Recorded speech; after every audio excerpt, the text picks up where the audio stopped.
Film के शुरुआत में हम रात के वक्त में भयानक गहरी दलदल में एक मगरमच्छ को देखते हैं। अजीब बात यह थी कि इस पर रेड लाइट चल रही थी और ये रेड लाइट अगले कुछ मिनटों में उसे मगरमच्छ की मुसीबत की वजह भी बन जाते हैं। दलदल के अंदर मौजूद कोई बड़ा से जानवर उस मगरमच्छ पर हमला कर देता है। वो जानवर कौन था, कहां से आया था और आखिर मगरमच्छ का क्या एंड हुआ, ये तो दिखाया नहीं जो था। पर सीन कट होकर दूसरी तरफ हम सिस्टीन और उसकी दोस्त को देख पाते हैं। सिस्टीन की मोम बहुत ज्यादा बीमार थी, जिसकी वजह से सिस्टीन काफी दुखी रहा करती ही। उसने अपने फ्रेंड के साथ वेकेशन का प्लान मिला था, लेकिन जब वो वेकेशन पर गए तो गुस्से में मैनेजर ने उसे जॉब से निकाल दिया।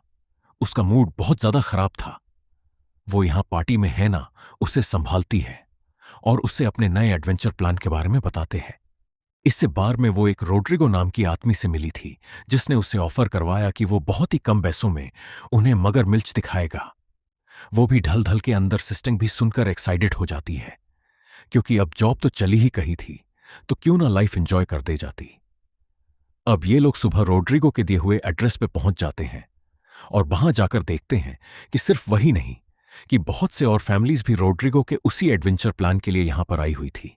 अब बॉस यहां आने वाले सभी लोगों को म्यूजियम का टूर देता है और इन सबको एक बहुत बड़े हिप्पो का स्कल्ड भी दिखाता है और बताता है कि 1980 के दशक में उसी ने इस बड़े हिप्पो का शिकार किया था। लेकिन अब यहां पर कोई हिप्पो नहीं रहता। सिस्टन है ना, इन सबको बोट में बिठाते हुए लाइफ जैकेट देता है और इन सबको बहुत सारे इंस्ट्रक्शंस भी देता है, जिनमें यह इंस्ट्रक्शन थी कि पानी में हाथ कोई नहीं डालेगा, कि पानी में बहुत से खतरनाक जानवर थे जो इन्हें नुकसान पहुंचा सकते। एक बहुत बड़ा ट्विस्ट ये रिवील होता है कि कल रात में जिस मगरमच्छ के ऊपर हमने जलती हुई रेड लाइट देखी थी, असल में वो रेड लाइट एक ट्रैकर था जो कि रोड्रिगो ने लगाया हुआ था। उसी ट्रैकर को ट्रैक करते हुए वो विजिटर्स को मगरमच्छ के पास लाया करता था और फिर कुछ खाना वाना देकर उससे बाहर निकालकर सब लोगों को मगरमच्छ दिखा दिया करता था। लेकिन रोड्रिगो चिकन और पता नहीं क्या क्या चीजें भी फेंकता है, लेकिन मगरमच्छ तो आज पानी में था ही नहीं। काफी देर इंतजार के बाद जब मगरमच्छ ये नहीं दिखता तो ये लोग आगे बढ़ने लगते हैं और आगे बढ़ने पर यहां लोगों की नजर एक अजीब से सीन पर पड़ती है। दूर किनारे पर मगरमच्छ मरा हुआ पड़ा था। उसका सर उसके धड़ से अलग था और सारे उसकी ऐसी हालत को देखकर डर जाते हैं। आखिर मगरमच्छ की ऐसी हालत किसने की होगी? अगर ऐसा करने वाला कोई जानवर हुआ और इसी दलदल में हुआ तो समझो इनकी भी जान खतरे में है। यही सोचकर सब लोग डर जाते हैं। यहीं पर रात वाली मिस्ट्री भी खुल जाती है। लेकिन हम तो जानते हैं और सच में जिसने हमला किया है वो बहुत ही खतरनाक है। यहां पर ऑरमैन जो अपने बेटी और उसके बेटी के साथ आए हुए थे, वो फौरन से रेस्क्यू टीम बुलाने को बोलते हैं, लेकिन रोड्रिगो मना कर देता है और ऑरमैन के बहुत डांट सुनने के बाद वो सच भी बोल देता है कि यहां पर आना अलाउ ही नहीं है। वो इलीगली सबको यहां पर लाया था और अगर वो यहां रेस्क्यू टीम को बुलाता है तो वो और उसके बॉस जेल में चले जाएंगे। सब लोग उसके ऊपर गुस्सा नहीं लगते हैं, लेकिन वो सब लोग को समझाता है कि गुस्सा होने की सिगरेट नहीं है। मैं चलती आप लोगों को इस इलाके से निकालकर ले जाऊंगा। दूर जाने पर अचानक से कोई इनकी बोट को धक्का देने लगता है और उनकी बोट को उल्टा देता है। सभी लोग पानी के अंदर क्यों जाते हैं और तड़पने लग जाते हैं। सब लोग अपनी सारी मच्छमो करते हैं और अपनी उल्टी हुई बोट की तरफ ही बढ़ने लगते हैं। लेकिन यहां पर डायनो एक बिजनेस वुमन, वो इस बोट की तरफ नहीं आ पाती, क्योंकि वो बोट से बहुत दूर करी थी अपनी जान बचाने के लिए, और पानी के अंदर जो भी चीज इन्हीं धक्का दे रही थी वो इनकी बोट को दरख्तों के पास लाकर छोड़ देती है इस वक्त के लिए तो ये सब अच्छा ही हुआ था। ज्यादा वजन होने की वजह से बोट भी ज्यादा पानी में डूब रही थी और दरख्तों के पास आने की वजह से जल्दी से इनमें से कई लोग दरख्तों के ऊपर चढ़ जाते हैं। बोट के ऊपर जो लोग थे वो रोड्रिगो की हेल्प करना चाह रहे थे, उसकी जान बचाने की कोशिश कर रहे थे। यहां ऑडमैन की बेटी एक नर्स थी। रोड्रिगो का दर्द भी अब कम हुआ था फिलहाल। ये लोग बड़ी मुसीबत से निकले थे। अब ये लोग बैठकर सुख का सांस लेने लगते हैं। दलदल के अंदर इन्हें अपनी ही बोट का गिरा हुआ पानी वाला बॉक्स भी मिल जाता है, जिससे माइकी उठाता है और सबको पानी दे देता है। ओल्ड मैन, ये लोग जब शिकार करने की तैयारी ही करे रहे थे तभी माइक पानी में होने वाली हलचल को महसूस कर लेता है। जब वो इस हलचल के बारे में अपने ग्रांडपा यानी ओल्ड मैन को बताता है तो ओल्ड मैन सबको दरख्तों के ऊपर चढ़ जाने को कहते ही। और अब जब सब लोग पैनिक हुए, दरख्तों के ऊपर चढ़ जाने की कोशिश कर रहे थे, तभी लड़खड़ाकर ओल्ड मैन की बेटी पानी के अंदर गिर जाती है। सिस्टी, जो अभी नीचे वाली दैनी पर ही थी, अपनी जान की परवाह न करते हुए सिर्फ ओल्ड मैन की बेटी को बचाने के लिए पानी के अंदर जब करती है और उसे सहारा देते हुए बोट के ऊपर ले आते हैं। अभी इसी मुसीबत से निकलकर इन्होंने सांस दिल लिया नहीं था कि दूसरे तरफ हैना जिस दरख्त पर थी, उसी दरख्त के ऊपर वो जानवर आकर जोरदार हमला करता है और लड़खड़ाकर हैना भी उस दरख्त से पानी में गिर जाते हैं। सिस्टीन अपने दोस्त को मुश्किल में रहकर तरफ जाते हैं और फौरन उसकी तरफ भागने की कोशिश करते हैं। लेकिन हैना उससे काफी दूर थी और इस टाइम हैना के करीब वो ओल्ड वैन थी जिसकी बेटी को अभी सिस्टीन ने बचाया था, जिसकी बेटी को अभी सिस्टीन ने बचा रहा था। वक्त आ गया था एहसान का बदला, इसीलिए फॉलन ओल्ड मैन भी पानी के अंदर जंप कर देते हैं और हैना को बचाने की कोशिश करते हैं। और इस सब में बेचारे ओल्ड मैन उस जानवर का शिकार बन जाती हैं। उस जानवर ने बुरी तरह उस ओलवेंट पर हमला किया था कि अब पानी में सिर्फ ओलवेंट का खून ही नजर आ रहा था। उसकी मौत से जब शौक रह जाते हैं और कोई भी यहां कुछ बोल नहीं पाता, सिस्टिंग चलती से अपने हवासों पर काबू पाती है और हैना को दोबारा पानी से निकालने की कोशिश करती है। लेकिन हैना का वजन बहुत ज्यादा था, वो उसे ऊपर की तरफ खींच नहीं पाती और अब हैना उसका हाथ छोड़ते हुए खुद ही पानी की दूसरी तरफ सदमे में आ गए थे। अब तो इन सब लोगों को भी अपने जान के लाले बढ़ गए थे। आहिस्ता आहिस्ता रात के गहरे अंधेरे बिछा जाते हैं। ये लोग लौटकर अभी भी नहीं जा पाते, तो दूसरी तरफ बहुत को भी टेंशन होने लगती है। वो अपनी एक दूसरे सा दूसरी तरफ सब लोग थके हारे अभी भी जंगल के दरमियान में बैठे हुए थे। सिस्टीन यहां अलग दर्द में थी और रोड्रिगो अलग दर्द में था। वो नेर्स सिस्टीन के पास जाती है और उससे पता चलता है कि सिस्टीन जब अपनी दोस्त को खींचने के लिए रोड्रिगो को इस टाइम कमजोरी हो गई है और पानी की कमी हो गई है। वो रोड्रिगो को पानी पिलाती है और उसे होश दिलाती है। रोड्रिगो चलती से सब लोगों को पानी में ही बोट के चारों तरफ आग लगाने को कहता है, जिससे जानवर डर कर इनके आसपास ना आ सके। उसके बाद एक चाबी भी देता है और फिर सिस्टीन पानी में जंग कर देती है। वो पानी के नीचे से क्योंकि अब वो ट्रेकर काम कर ही नहीं रहा था, रोटरी को चलती से फोन बाहर निकलता है और बैटरी को खुश कर दोबारा फोन ऑन करने की कोशिश करता है। और फाइनली इस मर्तबा फोन ऑन हो भी जाता है, जिससे वो अपनी लोकेशन को रेड अलर्ट पर भेज देता। वो बहुत ज्यादा एक्साइटेड हो जाते हैं क्योंकि अब जिंदगी बचने की एक और उम्मीद उनके सामने आ गई थी। बहुत सबसे पहले यहां आकर रोटरी को जख्मे देखकर पैनिक हो जाता है, क्योंकि रोटरी को उसका राइट हैंड था अपनी बोट में बिठाने लगता है और यहां से जब लेकर जाने ही वाला होता है तो बिजनेस वुमन रोड्री के ऊपर बहुत ज्यादा गुस्सा होने लगती है। जो कुछ उसके साथ हो चुका था वह इसके लिए पैनिक थी कि वह तो रोड्रिगो को मारने भी पहुंच जाती है।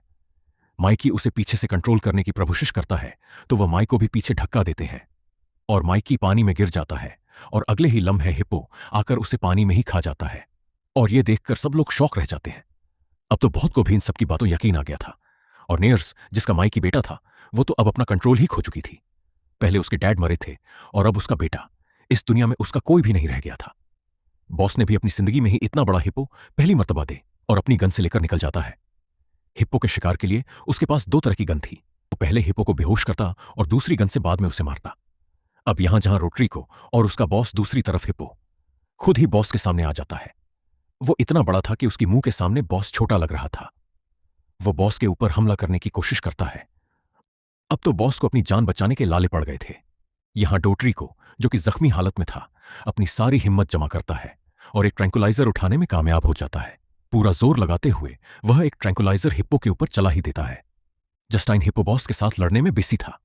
ट्रैंकुलाइजर की तकतही हिप्पो बेहोश होकर पानी के अंदर जाने लगता है। हिप्पो के पानी के अंदर जाते ही और इसी दौरान पानी में दोबारा हलचल महसूस होने लग गई। वह समझ गए कि ट्रैंकुलाइजर का भी ज्यादा कुछ असर नहीं पड़ा उससे।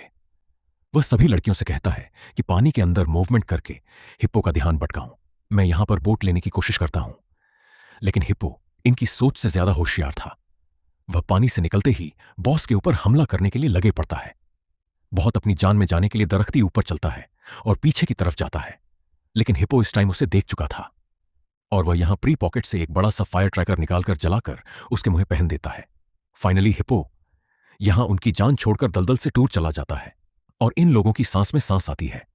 ये लोग यहां खुशी मिलाते हैं और उसकी से बोट लेकर यहां से आगे बढ़ने की कोशिश करने लग जाते हैं। कम से कम इनकी जान बच गई थी। कुछ ही दूर चलने के बाद ये लोग एक बिल्डिंग के पास आकर रुकते हैं। ये बिल्डिंग इस टाइम इस पानी से ज्यादा सिर्फ हो सकती है, इसलिए इन लोगों ने बिल्डिंग के अंदर जाने का फैसला किया। लेकिन वह क्या जानते थे कि पानी से ज्यादा सबसे बड़ा खतरा यह बिल्डिंग ही थी, क्योंकि सालों पहले इसी जगह पर हिप्पोस को पहला जाता था। और ऐसा क्यों करना चाहता था यह नहीं मालूम नहीं।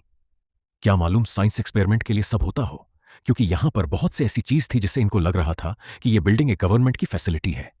यहां पर छोटे छोटे जेल में हुए थे और जेल के अंदर बहुत से जान में रो के स्केलेटन भी थे कि ये पर सिस्टीन को किसी चीज की अजीब रोने की आवाज आती है।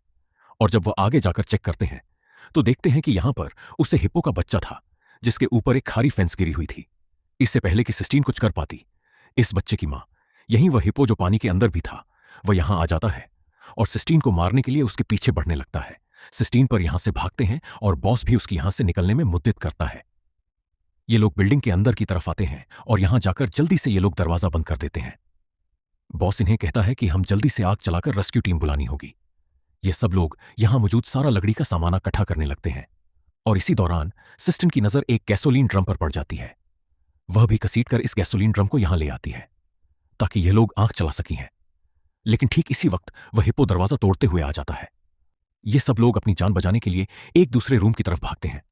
सिस्टेन के साथ साथ अभी वह बिजनेस जामन उस रूम के अंदर जाती ही है तो वह फूलन दरवाजा बंद कर देती है और बॉस को अंदर आने का मौका ही नहीं देती। बॉस यह सब देखता रह जाता है। सिस्टेन को भी बहुत बुरा लेता है, लेकिन वह इस टाइम उसे कुछ कह भी नहीं सकती थी क्योंकि बाहर की आवाजों से वह समझ गई थी कि अब बॉस जिंदा नहीं रहा। और हमें भी दिखाया जाता है कि हिप्पो बुरी तरह बॉस के ऊपर हमला कर चुका था। वह अपने बड़े बड़े पांव उसके सीने पर रखकर उसे कुचल चुका था और उसके बाद उसे मार भी चुका था।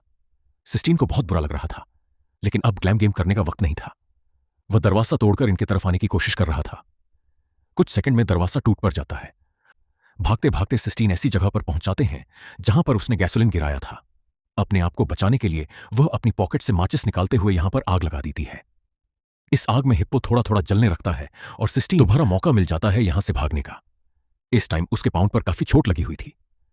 वह अपनी साथी का सहारा लेकर यहां से जब भाग रही थी तभी उसे हिप्पो के बच्चे की दोबारा रोने की आवाज सुनाई थी। सिस्टीन अब उस लड़की से कहते हैं कि तुम यहां रुको, मैं उसे बचा कर आती हूं। वह से छोड़कर अब उस हिप्पो के बच्चे को बचाने के लिए निकल गई थी।